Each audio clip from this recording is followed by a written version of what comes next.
रहमल्लाहु मालिकन, खुदा मालिक अश्तर पर रहमत नाजिल करे। किसने कहा? मौलाए कायनात ने। अली अपने चाहने वालों को सनद दे रहा है, तवज्जो करें। खुदा मालिक अश्तर पर रहमत नाजिल करे। कानल अश्तरोली कमा कुन्तु रसूलिल्लाह, मालिक अश्तर मेरे लिए वैसा था जैसे मैं रसूल के लिए।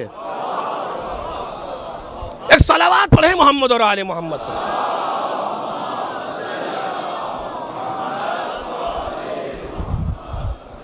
कोई है जो ऐसी गुफ्तगू कर सके? कोई नहीं कर सकता। न कोई खतीब कर सकता है, न कोई शायर कर सकता है। कैसे कहे कि ये वैसे है जैसे अली व रसूलुल्लाह के लिए? लेकिन मौला कायनात खुद कह रहे हैं।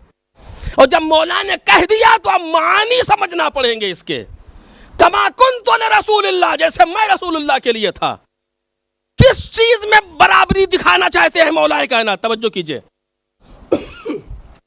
किस चीज है मौला कायनात कहना कमा कुन्तु रसूलुल्लाह?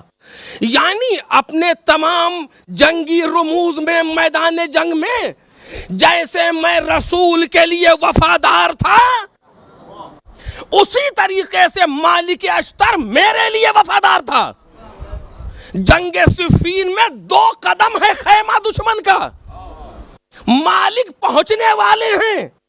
मौला ने कहा मालिक बस, जब अली का पैगाम आ गया बस, तो फिर बस। ये दुनिया वाले लोग नहीं है जो जोश शजात में कुछ करते फिरे कि नहीं, सामने वाला कह रहा रुको का नहीं हो, हम नहीं रुक। ये सब नहीं होता इनके यहाँ का तकाजा ये है कि बस तो बस।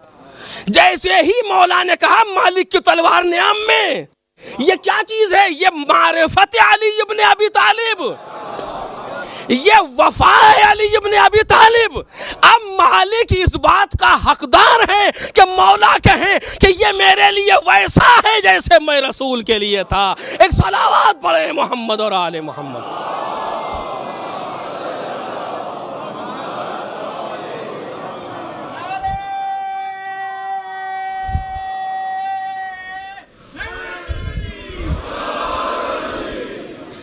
किस चीज में तशबीह दे रहे हैं मौलाए कायनात? मुमकिन है उलमा कुछ और बयान करें, लेकिन मेरे ज़हन नाकिस में यही आ रहा है कि किस चीज में तशबीह दे रहे हैं अपने आप से? वफा में, शजाअत में, वफा में, फरमा बरदारी में तशबीह दे रहे हैं। लेकिन मानी क्या एक बराबर हो गए? बराबर नहीं। मैं कुल्ले वफा हूं और ये वफा के चंद दर्जों पर है, लेकिन है तो वफादार।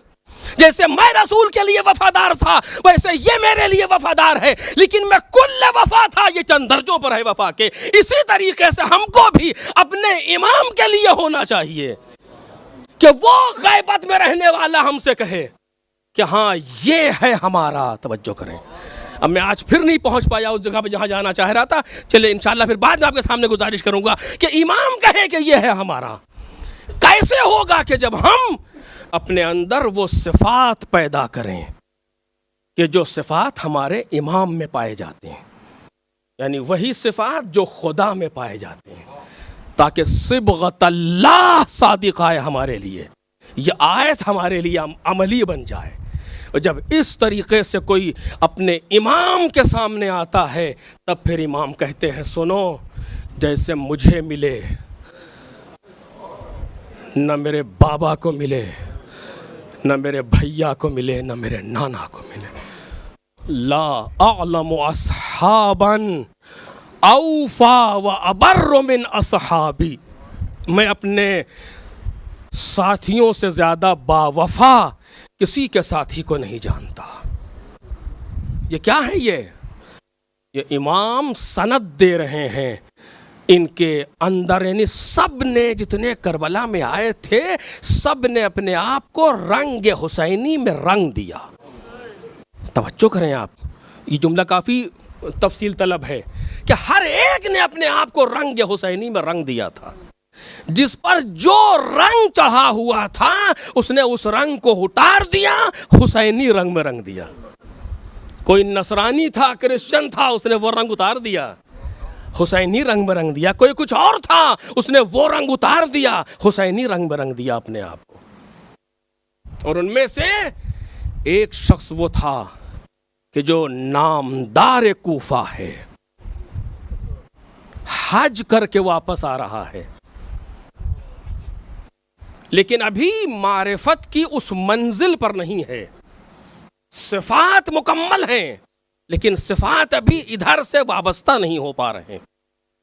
इसीलिए एहतियात ये है कि कहीं इमाम हुसैन का सामना ना हो। लेकिन एक मंजिल पर हुसैन इब्न अली भी ठहरे हुए हैं, उनका काफिला भी आकर के ठहर गया मजबूरन। मसलन ये मजबूरन नहीं है, ये परवरदिगार आलम का मुकम्मल प्लान है, बरनामा है। चूँकि खुदा ऐसे बंदों को जज़ा देता है, अगर जंग लगा हो तो जंग को मिटा देता है। इमाम हुसैन ने पूछा ये किसके खेमे हैं? का मौला ज़ुहैर कैन के हैं। का जा बुला के लाओ। ज़ुहैर के साथी कहते हैं हम सब हज करके वापस आ रहे थे, तकरीबन कुछ 40-50 लोग हैं साथ में, जो कारवान चलता था पहले। और सब बैठे हुए खाना खा रहे थे, आवाज़ आई ज़ुहैर तुम्हें हुसैन इब्न अली बुला रहे हैं। इस आवाज़ का आना था, ये मख्तल के जुमले हैं जो तारीख़ ने लिखा है, सियर ने, अपनी तरफ से नहीं कह रहा हूँ, कि जिसके हाथ में जो लुक़मा था उसने दस्तरखान पर रख दिया और ऐसे सर झुका के बैठ गए जैसे सरों पर तायर बैठे हों। और सब ज़ुहैर का चेहरा देख रहे हैं कि अब ज़ुहैर क्या करते हैं। ज़ुहैर को तअम्मुल हुआ, ज़ुहैर की ज़ौजा ने पस पर्दा से यह आवाज़ सुनी कि कासिद ने यह आवाज़ दी। अब ज़ुहैर का जवाब नहीं सुन रही, तो कहती है ज़ुहैर क्या हुआ? का जिससे डर था वही हुआ। का खैरियत? का मैं इस जंग में शरीक नहीं होना चाहता था, इस जंग में सिवाय मौत के कुछ नहीं है। कूफी हुसैन का साथ देंगे नहीं, लेकिन अब हुसैन इब्न अली बुला रहे, कहती ज़ुहैर तुम परवाए हो, नबी का नवासा बुला रहा है और तुम जाने में सोच रहे हो। जोश दिलाया, उठे चले, आगे आगे कासिद, पीछे पीछे ज़ुहैर। इमाम हुसैन ने आते हुए देखा, मुस्कुराए, करीब आए, सलाम, जवाब सलाम, अभी तक सर झुका हुआ है, चेहरा फ़क़ है। इमाम हुसैन ने हाथ पकड़ा ज़ुहैर का, बगल में हाथ लिया और लेकर एक खैमे से कुछ दूर गए। क्या गुफ्तगू हुई पता नहीं। और उसके बाद ज़ुहैर जब चले हैं, थोड़ी देर की गुफ्तगू में जब चले हैं तब मुस्कुराते हुए चले, अब सर झुकाए नहीं है, सर उठाए हुए चले और अपने खैमे के पास गए। कहा गुलामों से मेरा खैमा खोलो। का खैरियत? का के ले चलो हुसैन इब्न अली के खैमों तक लगाओ। अपनी बीवी से कहा गुलाम को ले ले, भाई को ले ले, चली जा कूफे। का क्यों ज़ुहैर क्या हुआ? खैरियत? का हम जा रहे हुसैन इब्न अली की तरफ। ये हुआ क्या अचानक? साथियों ने पूछा ज़ुहैर क्या हुआ? का सुनो, मैं एक जंग में था, जंग बेलंजर उसको कहते, एक जगह है शहर। जब वहाँ से वापस आया तो एक जगह पर माल गनीमत तकसीम हुआ और उस वक्त सलमान फ़ारसी ने मुझसे कहा कि ज़ुहैर जो तुमको माल गनीमत मिला इस पर राज़ी हुए हो, खुश हो? कहा हाँ हम खुश हैं। का एक दिन आएगा जब सरदार जवानान जन्नत का साथ देने में और शहादत में इससे बड़ी तुम्हें खुशी मिलेगी और तुम उस वक्त ज़्यादा खुशहाल होगे। इसी वाक़ये को हुसैन इब्न अली ने याद दिला दिया ज़ुहैर को। चल दिए। ज़ौजा ने कहा हम भी चलेंगे? कहा तुम नहीं चल सकती। कहा क्यों? कहा हम मरने जा रहे हैं, मरने, हमारा तुम्हारा साथ ज़िंदगी का है, हम तुम्हें नहीं ले जा सकते। कहा तुम मर जाना, कोई बात नहीं, तुम शहीद हो जाना, हम तुम्हें रोकेंगे नहीं। कहा तुझे पता नहीं है दस्तूर के जब कोई किसी को शहीद कर देते हैं तो उसकी नामूस को असीर कर लेते हैं।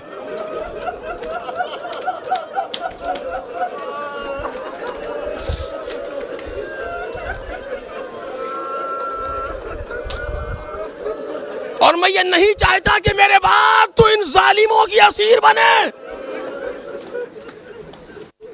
तो ज़ुहैर की ज़ौजा ने एक मर्तबा देखा, कहा ज़ुहैर हुसैन इब्न अली के साथ भी तो ख़वातीन हैं। तेरियों में बल पड़ गए, क्या कहा अपने आप को उनसे मिला रही है? अरे वो नबी ज़ादियाँ हैं, वली और फातिमा की बहू बेटियां हैं, किसकी मजाल जो उनकी तरफ देखे। तेरा पूछने वाला कौन होगा?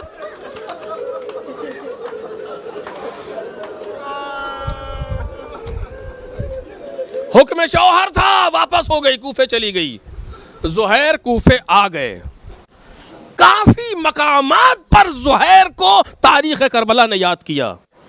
सबसे पहले जब हुर ने गुस्ताखी की तो ज़ुहैर ने कहा मौला ये मौका अच्छा है, इसी टाइम हम जंग कर लेंगे इनसे। मौला ने कहा ज़ुहैर हम आगाज़ गरे जंग नहीं होंगे।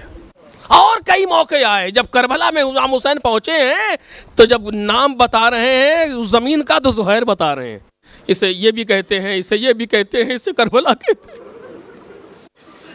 शब आशूर ज़ुहैर है जो कह रहे हैं कि मौला एक बार का मरना कैसा, अगर 1000 मर्तबा भी जिंदगी मुझे मिले और आप महफूज रहे तो मैं मरने पर तैयार हूं। ये ज़ुहैर है, ये मामूली मसला नहीं है जनाब ज़ुहैर का। ज़ुहैर इमाम हुसैन की फौज के 3 लोग सरदार हैं फौज में। मैसरा दाहिनी जानिब का हिस्सा ज़ुहैर के पास है, मैमना बाईं जानिब का हिस्सा जनाब हबीब के पास है, कल्ब लश्कर पर अलम लेकर के अबुल फजल अब्बास हैं। ज़ुहैर को मैसरा दिया है हुसैन इब्न अली ने। जब फौजों ने हमला करना चाहा इमाम हुसैन के खैमे पर तो 20 लोगों को लेकर के ज़ुहैर ने हमला किया है और फौजों को दूर भगाया। ये ज़ुहैर है। जब नमाज ज़ोहर पढ़ने के लिए इमाम हुसैन खड़े हुए हैं तो ज़ुहैर सामने आए हैं तीरों को रोकने के लिए और सईद इब्न अब्दुल्ला सामने आए हैं तीरों को रोकने के लिए। ये ज़ुहैर हैं। लेकिन एक वक्त आया जब ज़ुहैर अपनी शहादत दे करके करबला में सो गए। मख्तल खामोश हो गया, करबला का सूरज डूब गया। बस 2 जुमले मजलिस तमाम। 12 मुहर्रम को यह काफिला कूफे पहुंचा और एक शख्स आगे आगे निदा देता हुआ जा रहा है कि एक शख्स ने यजीद के खिलाफ खुरूज किया था, हमने उनके मर्दों को मार दिया, उनकी नामूस को लेकर के आ रहे हैं, तमाशा देखने आओ। अल्लाह आले मोहम्मद। अब इससे बढ़ के दुनिया में कयामत और क्या होगी। नबी ज़ादी बरहना सर मुसलमान देखने वाले।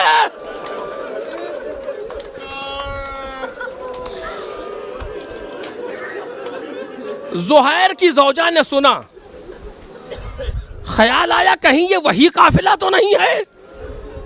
काफिला गुजर गया, कोठे से जाकर के देखा, क्या देखा, नो के नेज़ा पर ज़ुहैर का सर आ रहा है। शुक्र खुदा किया परवरदिगार तेरा शुक्रिया, तूने ज़ुहैर को कबूल कर लिया। काफिला गुजर गया। जब काफिला चला गया तो अपने गुलाम को बुलाया, कहा मेरा एक काम कर दे, देख मालूम कर ये जंग कहाँ हुई है, चला जा और जा करके कफन दे करके ज़ुहैर के लाशे को दफन कर देना। तारीख है, ज़ुहैर के लाशे को दफन कर देना। क्यों कह रही है, सुन चुकी थी ना कि वो तो नबीज़ादियां हैं, तो इसके भी जहन में था कि वो सब तो नबीज़ादे हैं।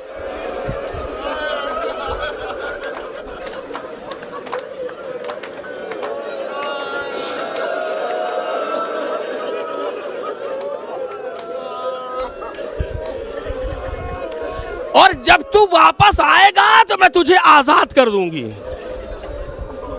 गुलाम ने कफन लिया, घोड़े पर सवार हुआ, मालूम किया, पूछा करबला में जंग हुई, करबला की तरफ चल दिया। जब इसने सोचा कि अब वापस आ रहा होगा, इंतजार में बैठी है कि कितनी जल्दी गुलाम आ जाए कि हमको पता चले कि हमने अपने शौहर की आखिरी खिदमत कर ली। मजलिस तमाम हो गई अजीजों, हमें मालूम हो कि हमने अपने शौहर की आखिरी खिदमत कर ली। देखती सुनती है, किसी ने दक्कुल बाब किया, जल्दी से उठी, दरवाजे तक आई, दरवाजा खोला, देखा गुलाम सामने मौजूद है घोड़े पर।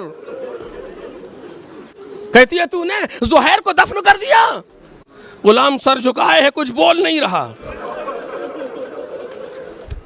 आखिर बोलता क्यों नहीं है, तूने ज़ुहैर को कफन दे करके दफन किया, कुछ नहीं बोला, कफन अंदर से निकाल लिया।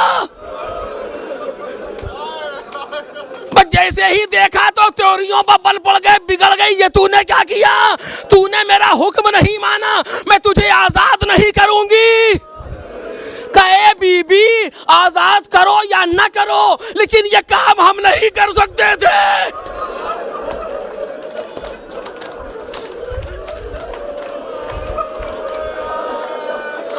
अरे क्यों नहीं कर सकते थे, क्या वहां फौजें लगी थी?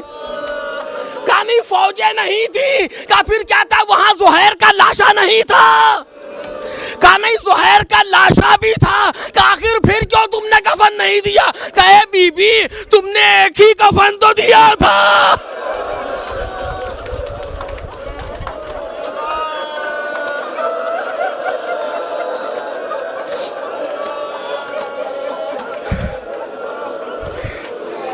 ए बीबी तुमने एक ही कफन तो दिया था।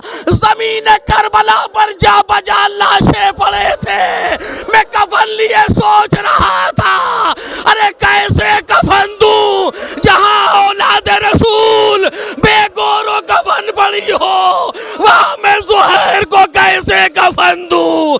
लाशे हुसैन पहचानी न गई कि मौला को ही कफन दे दे।